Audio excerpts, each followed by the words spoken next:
नमस्कार। आप देख रहे हैं ब्रेकिंग बिहार। कल जिस प्रकार से एनडीए ने अपनी दिल्ली में संयुक्त पीसी करके सीटों की घोषणा कर दी, 17 सीटों पर बीजेपी, 16 सीटों पर जदयू, 5 सीटों पर चिराग पासवान और 1 सीट मांझी जी के लिए और 1 सीट उपेंद्र कुशवाहा के लिए। सबसे महत्वपूर्ण बात रही कि कहा जा रहा है कि सीटों का जो तालमेल या सीटों का जो पेश था वह आपसी सहमति से सल्टा लिया गया है और पीसी में सभी लोग नजर आए, एक को छोड़ करके।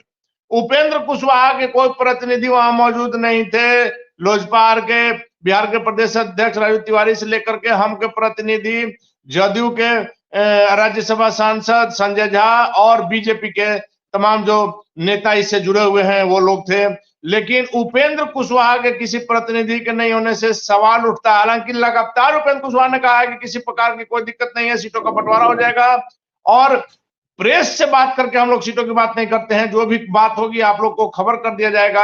कहां से आप लोग को खबर मिलती है कि नाराजगी है, लेकिन उपेंद्र कुशवाहा जी, हम लोग हवा से ही संकेत लेकर के समझते हैं कि कहां क्या दिक्कत है, कहां नाराजगी है। आप लाख कहें, लेकिन कहीं ना कहीं अटकलें उठ रही है कि उपेंद्र कुशवाहा 1 सीट मिलने से नाराज है। इसी विषय पर चर्चा करेंगे।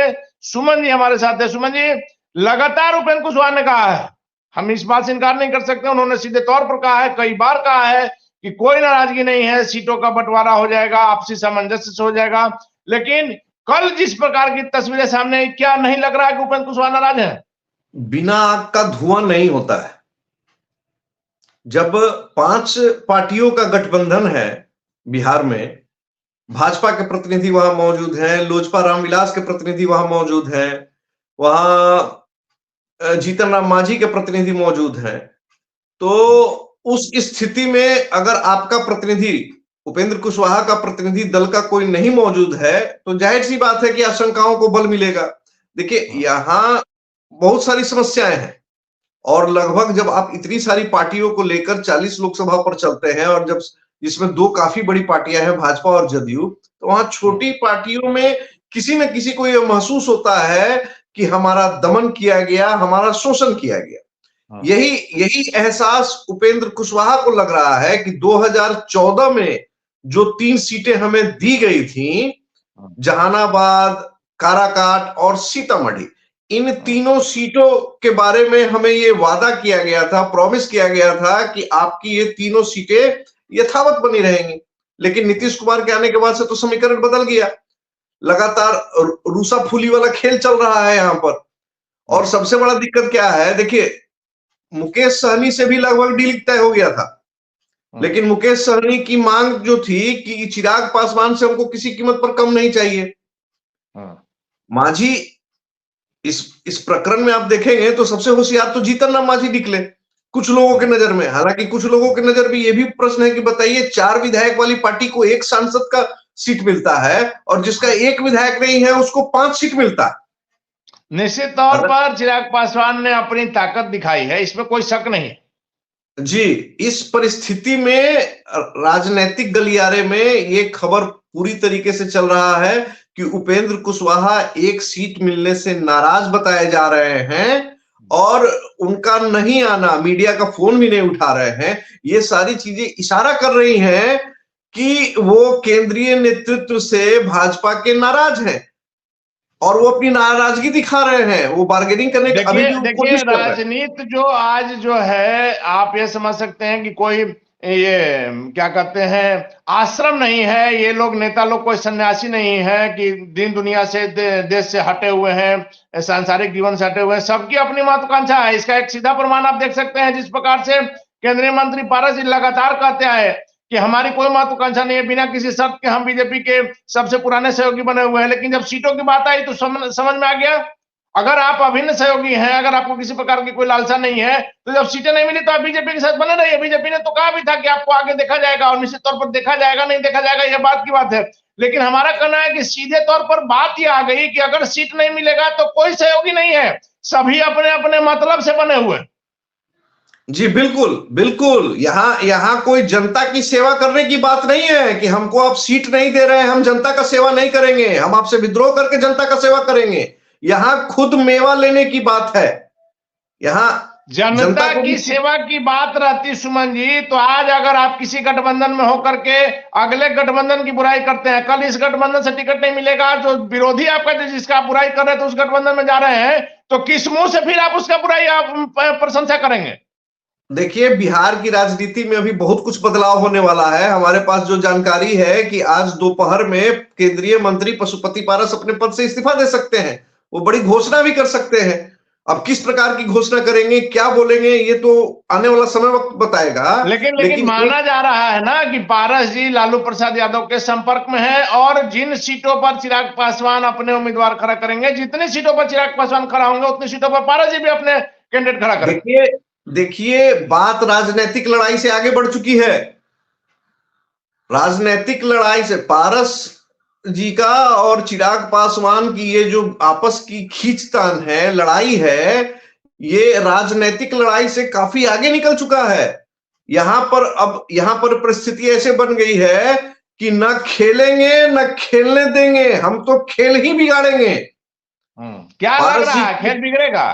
खेल बिगड़ सकता है। पारस जी को अपनी शक्ति का एहसास है, और अगर नहीं है एहसास तो मुझे कहते हुए कि दुख हो रहा है कि राजनीति में इतना समय देने के बावजूद वो अपनी शक्तियों को नहीं पहचान पाए।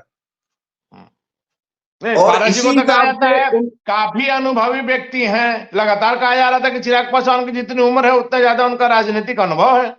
इसीलिए मैं कह रहा हूं कि उनका एकमात्र टारगेट अब बनकर रह जाएगा। देखिए, उनको भी खूब पता है कि वो किस सीट पर चिराग के विरुद्ध लड़ेंगे, एनडीए के विरुद्ध लड़ेंगे और जीतेंगे। उनका अब एकमात्र टारगेट रह जाएगा कि चिराग पासवान को और एनडीए को उन सभी सीटों पर कमजोर करना जिस जिस सीट पर चिराग पासवान को के उम्मीदवार रहेंगे। उनका मेन हाजीपुर में जो पारस जी का अनुभव है, स्वर्गीय रामविलास पासवान के समय से पर्दे के पीछे की सारी चीजें वही किया करते थे। वैसे में यदि चिराग पासवान के विरुद्ध पारस जी खड़ा होते हैं महागठबंधन से, तो क्या चिराग के लिए दिक्कतें हो सकती? देखिए, चिराग के लिए दिक्कतें नहीं होंगी या होंगी ये तो वक्त बताएगा, लेकिन एक बात जान जाइए, राजनीति पूरी तरीके से सेंटिमेंट का गेम है। आप कब किसके सेंटिमेंट को कब भुना सकते हैं, कब किसके पक्ष में। हमने देखा है, हमने बहुत चुनाव में देखा है कि एक रात पहले चुनाव के समीकरण रातों रात बदल जाता है। आप आज की बात नहीं कर सकते हैं। रामविलास पासवान जो कभी Guinness book of world records में जिनका नाम है, इतनी लंबी जीत से उनको बुरी तरीके से 2009 में हार का सामना करना पड़ा था। तो आप इसकी कल्पना नहीं कर सकते हैं कि अभी 1 घंटा बाद ही क्या हो जाएगा। एक बात जान जाइए, चाचा और भतीजा की लड़ाई बिहार की जनता देखेगी, ये मैं दावे के साथ कह रहा हूं। हाजीपुर में पशुपति पारस और रामविलास चिराग पासवान, इन दोनों का फाइट होगा। जनता देखेगी कौन जीतेगा कौन नहीं जीतेगा, ये तो वक्त बताएगा।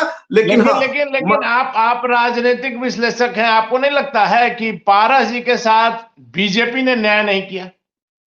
देखिए, यहां आपके हाथों में कितनी ताकत है, जो देहाती में हम लोग कहते हैं गट्टा, आपके गट्टे में कितनी ताकत है, आपके हाथ में कितना वोट है। यहां किसी पार्टी को किसी से कोई प्रेम नहीं है, किसी को घर परिवार नहीं बसाना है। यहां विशुद्ध व्यक्तिगत लाभ और राजनीतिक लाभ की बात हो रही है।